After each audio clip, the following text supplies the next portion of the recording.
Сәлем баршаға, қалдарыңыз қалай? Менің YouTube каналым қош келдіңіздер. Сіздерді өз каналымда көріп отқаныма қуаныштымын. Ұстаған оразаларыңыз қабыл болсын. Ауызашарға бірінші күнге осындай керемет ханым жасадым. Өте керемет әрі дәмді болып шығатын ханым. Рецептін сіздерге де бөлістім. Сіздер де міндетті түрде жасап көріңіздер. Өте дәмді, сочный ханым болып шығады. Менің YouTube парақшама тіркеліп қойыңыздар. Алдағы уақытта сіздерге керемет рецептімен бөлісетін боламын. Менің парақшамда бұдан да басқа көптеген рецепттердің түрлерін көре аласыздар. Ең алдымен картошка, сәбіз, пиязымызды жақсылап аршып аламыз. Одан кейін барлығын кезек-кезек тюркадан өткізетін боламыз. Бұл жерде капуста да қосатын боламыз.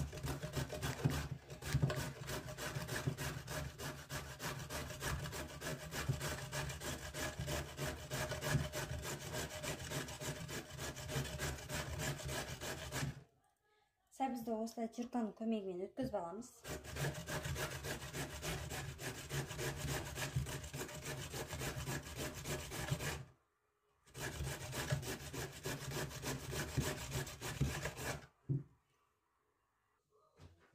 Мінекей сәбізіміз өткізіп болды.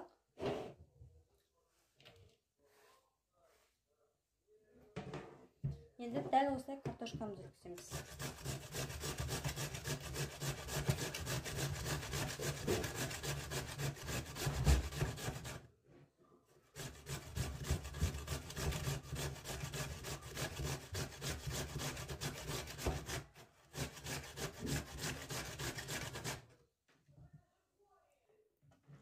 Картошкаларымызды мінекей осылай өткізіп алдық.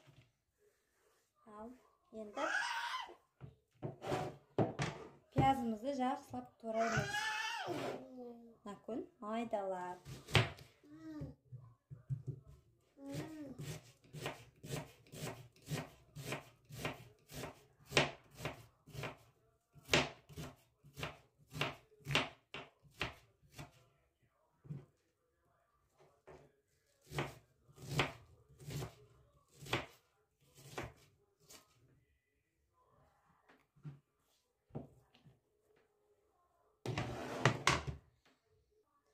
Келесі бізде капуста.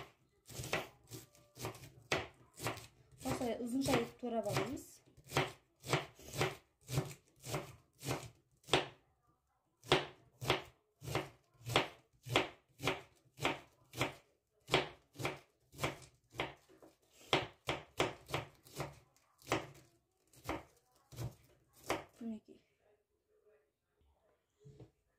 Сосын өзімізге керекті етті, яғни ет майымызды алып, майдалап турап алатын боламыз. Мен бұл ханымға сәбізбен капустаны қосқан себебім тамаққа өте керемет дәм береді, әрі жұмсақ керемет ханым болып пісіп шығады. Сіздерге де кеңес беремін солай жасап көруге. Өйткені мен жиі солай жасаймын. Капуста қосып. Капуста қосылған тамақ шынымен керемет болып шығады. Араларыңызда солай жасайтындарыңыз бар ма негізі? Егер жасайтындарыңыз болса, пікірлеріңізді қалдырып кетіңіздер. Егер менің дәл осындай рецептіме жасасаңыздар да, қалай болғаны жайлы пікіріңізді жазып кетсеңіздер болады.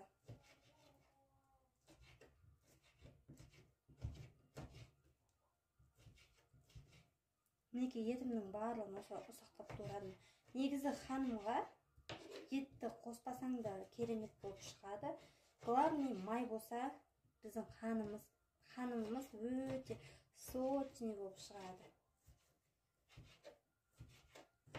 Если сіздерде дайын фарш болса, можно дайын фаршты да қосуға.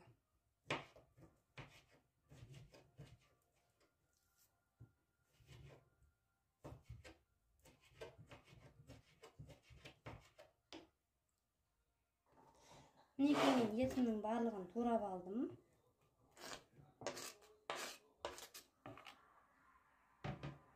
Енді дәміне қарай тұз қосам. Сосын міндетті түрде қарабұрышты қосамын. Өйткені қарабұрыш қосқан тамақ әсіресе өзіме қатты ұнайды. Өте керемет болып шығады. Жақсылап араластырамыз. Негізі қолмен мыжсаңыздар өте керемет болып шығады. Жақсы мыжылады.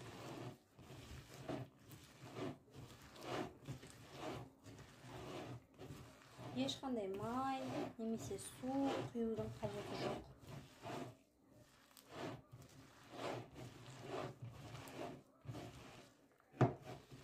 Мінекей. Бәбепсім.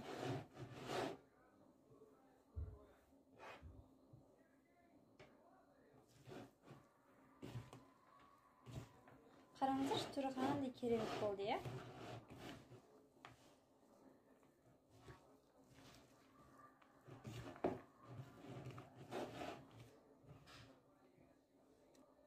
Мінекей осындай керемет салмас шықты. Қараңыздар, күшті түсі де. Бұл қамырдың арасына оралғаннан кейін өте керемет болып шығады. Мінекей өзімізге керекті суды құйып алдық. Енді үстіне бір жұмыртқамызды жарамыз. Сосын дәміне қарай тұз саламыз. Жақсылап араластырып, қамырымызды қатты қамыр ететін боламыз.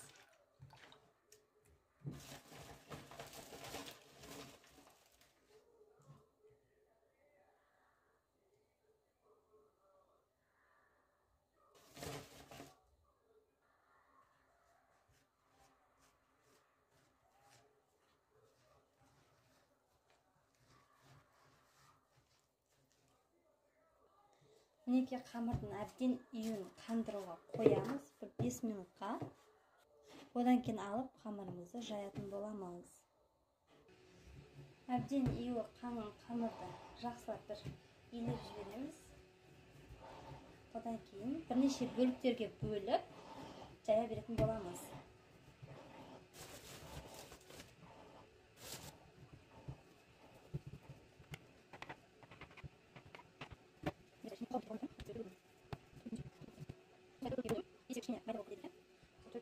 Енді бірінен соң бірін жайып шығатын боламыз.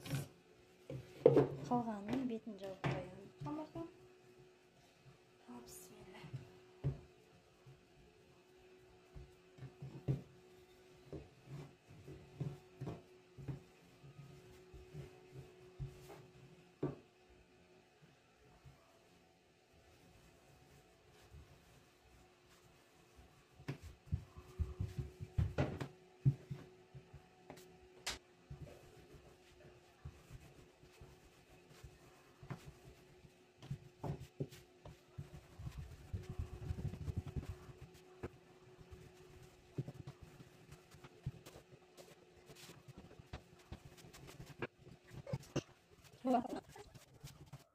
Мінекей қамырды жайып болдым.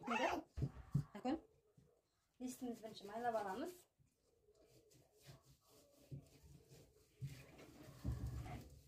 Осылай қамырдың үстіне қойып майлап, сосын қамырымызды майлайтын боламыз.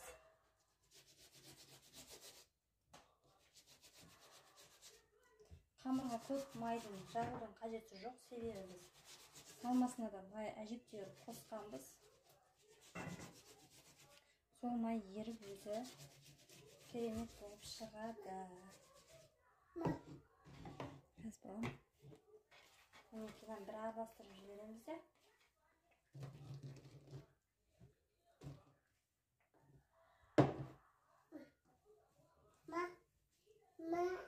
Балам.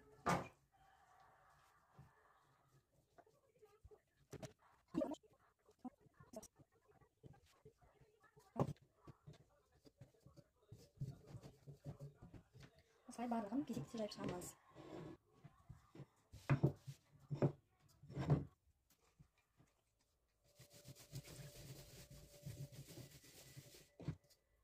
Міндетті түрде әр қамырдың арасына осылай май жағып тұрамыз, себебі біздің тамағымыз күшті болып шығу үшін.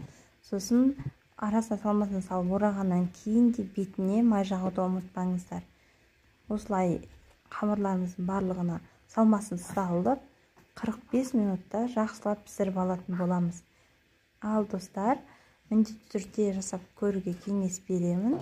Өте керемет әрі дәмді тағамның бірі. Әр отбасыда әркім әртүрлі жасайды. Сіздер қалай жасайсыздар? Комментарияға пікіріңізді қалдырып кетіңіздер. Сіздер осындай ханымға асқабақ, сәбіз, капуста қосасыздар ма, жоқ па? Пікірлеріңізді жаза кетіңіздер. Мінекей менің тамағым дайын болды. Міндетті түрде жасап көріңіздер. Өте керемет болып шықты. Дәмі деген өте дәмді болды. Ас болсын, сіздер де жасап көріңіздер. Рецепт ұнаса достарыңызбен, құрбыларыңызбен бөлісе отырыңыздар.